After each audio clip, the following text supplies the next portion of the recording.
Hello, everyone. In our first lecture on necropolitics, we explored the dark side of democracy. We learned that modern democracies have always had a hidden violent body. The body is made of colonies, plantations, and death worlds. We learned that we are now living through the transformation of democracies into societies of enmity. Today, we will ask a different question. Is there any way out? Can we heal the wounds caused by necropolitics? Or are we trapped in an endless cycle of violence? To answer these questions, we turn to a remarkable thinker, Franz Fanon. Fanon was a psychiatrist from the French island of Martinique. He fought for France in World War II. He studied medicine and psychiatry in France. Then he was sent to work in Algeria, which was then a French colony. When the Algerian War of Independence began, Fanon had to choose. He chose the side of the colonized. He joined the National Liberation Front. He treated victims of French torture. He wrote revolutionary books. He died young at the age of 36. Mbembe calls Fanon's work a pharmacy. A pharmacy is a place that holds both remedies and poisons. Fanon's thought is like that. It contains cures but also dangers. Today we will explore Fanon's pharmacy. We will look at the wounds of colonialism. We will look at his controversial defense of violence. We will look at his practice of care, and we will ask what it means to be a passerby, someone who is always passing through, always in movement, always open to the other. Before we can talk about healing, we must understand the wound. Fanon spent his career studying the psychological effects of colonialism and racism. His most famous book is called Black Skin, White Masks. It is a powerful analysis of what it feels to be a black in a white world. Under colonialism, the black person is not seen as a human being. The black person is a phobogenic object. Phobogenic means producing fear. The black person is an object that arouses irrational terror in the white person. Why is the black person so terrifying? It is about sexuality and violence. In the racist imagination, the black man is a sexual monster. His body is pure genital. He is all phallus, all threat. He is imagined as a rapist, a savage, an animal. This is not reality, it is a fantasy, a nightmare dreamt by the colonizer. But fantasies have real effects. They shape how people are treated, they shape how people see themselves. Fanon describes his own experience. He is walking down the street. A white child sees him and cries out to his mother, "Mama, look, a Negro, I am scared." In that moment, Fanon is not a person. He is not a doctor, not a philosopher, not a war hero. He is a thing, an object of fear. His body is spread eagled, disjointed, redone. He is fixed in place by the white gaze. He writes, "My body was returned to me spread eagled, disjointed, redone, draped in mourning on this white winter's day." This is the lived experience of racism. It is not just about being treated unfairly. It is about being stripped of your humanity. It is about being turned into an object. Fanon calls this the triple loss. The black person loses a home, loses rights over his own body, loses political status. The same triple loss that defined the slave on the plantation. But the worst part is internalization. The colonized person begins to see himself through the eyes of the colonizer. He desires to be white. He hates his own blackness. He is caught in a neurosis of self-destruction. This is the deep wound of colonialism. It is not just a physical wound. It is a wound in the psyche. It does not heal easily. Now we come to the most controversial part of Fanon's thought, his defense of revolutionary violence. Fanon writes, "Violence is a cleansing force. It frees the native from his inferiority complex and from his despair and inaction." This sounds choking. It sounds like an endorsement of murder. But we must understand it in context. Fanon is not talking about random violence. He is not talking about terrorism or criminality. He is talking about violence against the colonial system. Here is his argument. Colonialism is itself violence. It is violence that has been going on for centuries. It is violence that has destroyed cultures, stolen lands, and killed millions. It is violence that has poisoned the minds of the colonized. This violence cannot be cured by peaceful means. The colonizer does not listen to reason. The colonizer does not respect law. The colonizer only respects force. So the colonized must use force to break the system. Revolutionary violence has two functions. First, it destroys the colonial apparatus, the police stations, the checkpoints, the barracks. It is an act of material destruction. Second, and more importantly, it destroys the internalized fear of the colonized. When the native kills the settler, something changes.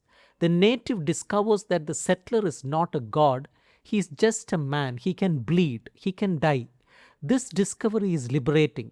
It breaks the spell of inferiority. It transforms the colonized from a trampling victim into an active agent. Fanon writes that violence frees the native from his despair and inaction. It restores his sense of agency. It makes him feel that he can shape his own destiny. This is the cleansing effect of violence. It is a kind of therapy, a brutal therapy, but a therapy nonetheless. However, Fanon is not a naive glorifier of violence. He knows that violence has dangers. Pure inherited violence can become a trap. If the revolutionary gets stuck in a cycle of killing, he becomes a mirror image of the colonizer. He becomes obsessed with destruction for its own sake. He loses sight of the goal, which is the creation of a new world. Fanon writes that the liberation struggle must channel violence toward a political end.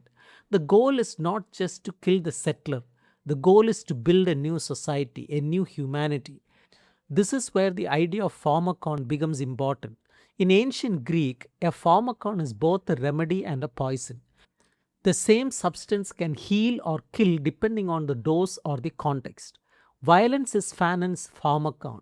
It is a poison. It inflicts suffering and death. But it is also a remedy. It can cure the disease of colonialism. It can restore the dignity of the colonized. The task is to use violence carefully, to use it as a medicine, not as a drug, to know when to stop, to know when to put down the weapons and begin the work of rebuilding. Now we move on to the other side of Fanon's pharmacy, the side that is often forgotten. Fanon the doctor, Fanon the healer. For his all talk of revolutionary violence, Fanon spent most of his career in hospitals. He treated the victims of colonial war. He treated both the tortured and the torturers. He listened to their stories. He tried to put their broken minds back together. What did Fanon learn from this clinical work? He learned that the deepest wound of colonialism is the loss of relation. When someone is tortured, they are cut off from the world. They lose their sense of time, they lose their ability to speak, they lose their connection to others, they become trapped in a prison of pain. Fanon describes patients who cannot sleep, who are haunted by the screams of the dead, who see ghosts, who feel that their blood is being drained away. One patient, a man who killed a woman during the war, is tormented by her ghost. Every night the room fills with blood. The women he killed slowly get their color back, their wounds close, and he wakes up in terror. This is the world of the traumatized. It is a world without others, a world without relation, a world where the only company is the dead. Fanon's goal as a doctor was to restore relation. He calls this the relation of care. What is care? It is not just medical treatment. It is not just drugs or surgery. It is the re-establishment of a human link. Fanon believed that the patient is someone who has lost their place in the world. They are cut off from others. They are isolated from them. The illness separates him from the world. The work of care is to reconnect the patient, to speak to them, to listen to their story, to acknowledge their suffering. Fanon writes that language is crucial. Language is what breaks the silence and silences. Then you can communicate or commune with this person. The doctor must become a witness. He must hear the patient's testimony. He must help the patient to remember and to speak the unspeakable. This is not easy. The trauma is deep. The wounds are old. But Fanon insists that it is possible. The human bond can be repaired. Next, Mbembe talks about the figure of the passerby. A passerby is someone who is passing through. They are not rooted. They do not belong to one place. They are always in movement, always between. Mbembe says that the passerby is the true human condition. We are all passers by on this earth. We are all temporary. We are all vulnerable. We all depend on others. This is the opposite of the society of enmity. The society of enmity is based on separation, on walls, on the desire for apartheid. It says, my life is mine alone. I do not need you. I am safer without you. The ethics of the passerby says the opposite. It says, my life is linked to your life. Your death is my death. We share a common vulnerability. The passerby is the figure of the elsewhere. He is always arriving from another place, always moving toward other skies. He demands to be welcomed, at least momentarily. This is not a celebration of exile or nomadism. Membe is not saying we should all become homeless. He's saying that we should recognize that home is not a fixed place. Home is wherever we are welcomed. Home is wherever we can encounter another face. The ethics of the passerby is an ethics of hospitality. It says, open the door, let the stranger in. Recognize your own face in their face. This is the opposite of necropolitics. Necropolitics says, build a wall, close the door, keep the other out, let them die. The ethics of the passerby says, there is no other, there is only us, all of us, passing through together. Mbembe ends the book with a reflection on memory. How do we remember the history of slavery and colonialism without repeating its violence? He criticizes traditional museums. He says, museums are powerful devices of separation. They exhibit the slave as an object. They turn human suffering into a spectacle.